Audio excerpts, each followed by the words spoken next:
हालात की। मैं यहां नौकरियां गिनवा सकता हूं, तरक्की के काम गिनवा सकता हूं, रोजगार की बात कर सकता हूं, क्यों? लेकिन वो सब बेमाने हैं जब तक हमारी इज्जत ना हो, पहचान ना हो, हमारी शनाख्त ना हो, हमारा वकार ना हो। आज न हमारी इज्जत है, न हमारी पहचान है, तहफ़्फ़ुज़ है नहीं। हम सिर उठा के चल नहीं सकते, सिर नीचे करके चलना पड़ता है कि पता नहीं कहां से नया सियासी हमला हमारे खिलाफ होगा।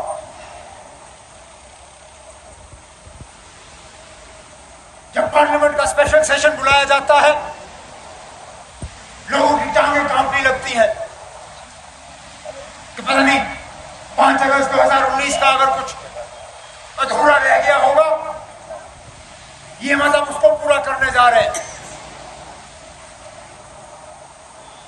370 खोखला किया, 35A हटाया, जम्मू कश्मीर के 2 हिस्से हुए, फिर हमें यूनियन टेरिटरी बनाई गई। कहने के लिए तो आज जम्मू कश्मीर के किसी कोने में ये जश्न मनाने का प्रोग्राम रखा है। आज 31 अक्टूबर, कहते हैं यूटी फॉर्मेशन डे। यही दिन जम्मू कश्मीर की रियासत को यूनियन टेरिटरी में तब्दील किया। आज तो हमारे लिए मातम का दिन है, आज तो हमारे लिए अफसोस का दिन है, आज तो हमारे लिए काले झंडे का दिन है।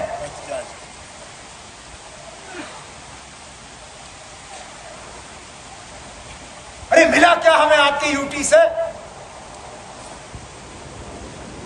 जलील करके रखा आपने हमें।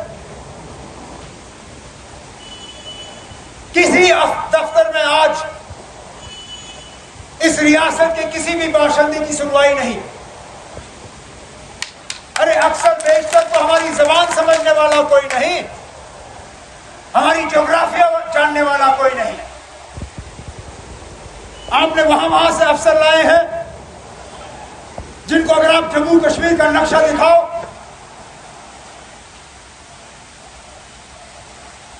तो उनको करना जो है नक्शे पे नजर नहीं आएगा।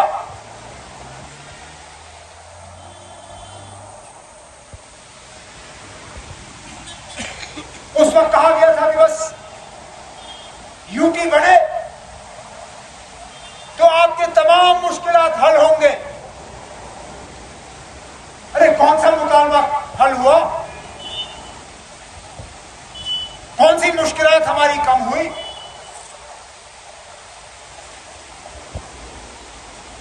क्या दिया?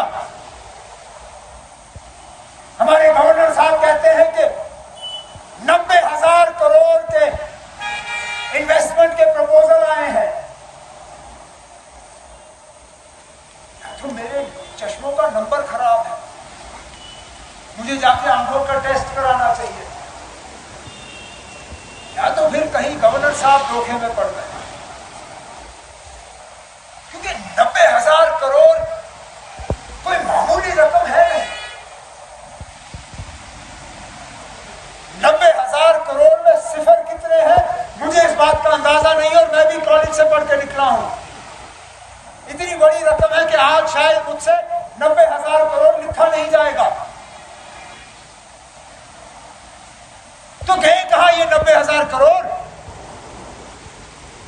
कहां लगे ये 90,000 करोड़ की फैक्ट्रियां? कौन काम कर रहा है उनमें? हमारे ठेकेदार बाहर के, रेत हमारी, पत्थर हमारा, जमीन हमारी, आबो हवा हमारी, लेकिन फायदा लेने वाले बाहर के।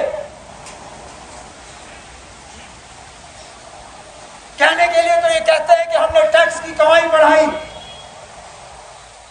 लेकिन ये कहना भूल जाते हैं कि चप्पे चप्पे पे शराब की दुकानें खोली गई हैं। अरे आप शराब की दुकान खोलोगे,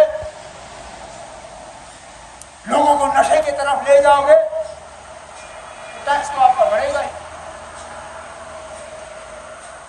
ये भी बताइए ना फिर साथ साथ में कि पिछले 5-6 साल में नशीली दवाइयों का कितना असर हमारे नौजवानों पे पड़ा, बताइए।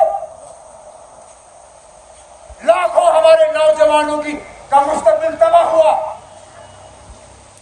इन नशीली दवाइयों के बदौलत। और बिना हुकूमत के इसमें मदद ये नहीं होता है। कहीं ना कहीं कोई ना कोई इसमें आंख बंद कर देता है ताकि ये नशीली दवाइयां चले।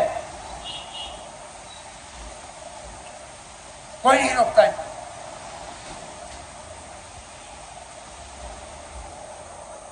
हम जब अमन से रहने की बात करते हैं तो हमें ताने मिलते हैं। हम किसी और की बात नहीं दोहराते। हम उस वक्त के वजीर आजम अटल बिहारी वाजपेयी साहब की ही बात याद दिलाते हैं,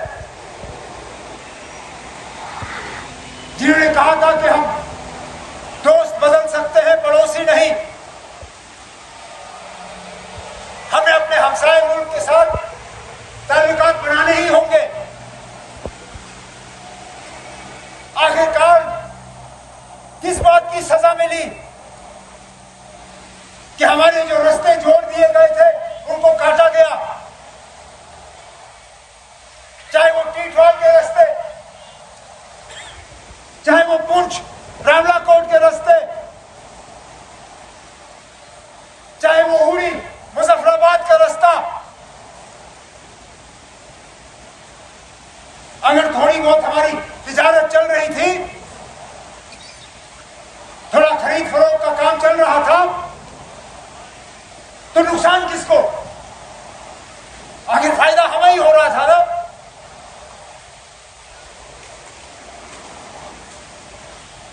जिनके खानदान अलग हो गए इस लकीर के वजह, जो बच गए, जिनको थोड़ी बहुत सहूलियत मिलती थी आने जाने में, उनके आने जाने से किसको नुकसान था? रोकने की वजह क्या? क्या सिर्फ यहां के लोगों को सजा? फिर ये बीजेपी वाले कहते हैं कि उन्होंने तूफान किया यहां पर, उनकी ए टीम, बी टीम, सी टीम, डी टीम यहां पे आते वोट मांगे। अरे किस चीज के लिए? इन्होंने कौन सा एहसान रखा?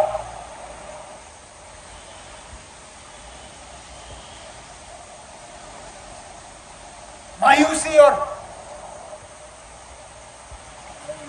नाउम्मीदी क्या अलावा दिया क्या? तभी तो मैं कहता हूं कि बाकी चीजें तो हम बाद में कर लेंगे, लेकिन सबसे पहले हमें वो खोई हुई इज्जत, वो खोई हुई शनाख्त जो है, उसको वापस लाके यहां बरकरार करना है। फिर बाकी चीजों की तरफ हम जाएंगे। और उसके लिए लड़ने वाले हम ही हैं। बाकियों ने तो इन चीजों पे हाथ ऊपर कर लिए।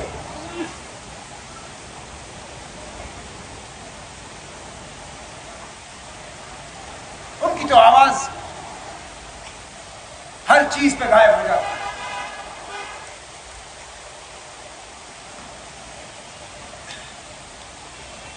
लेकिन इस लड़ाई में हम जो स्टेज पे बैठे हैं,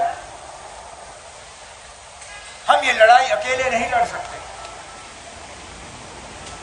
क्योंकि आप बढ़कर हमारी ताकत हो। हमें हौसला आपसे मिलता है, हमें ताकत आपसे मिलती है।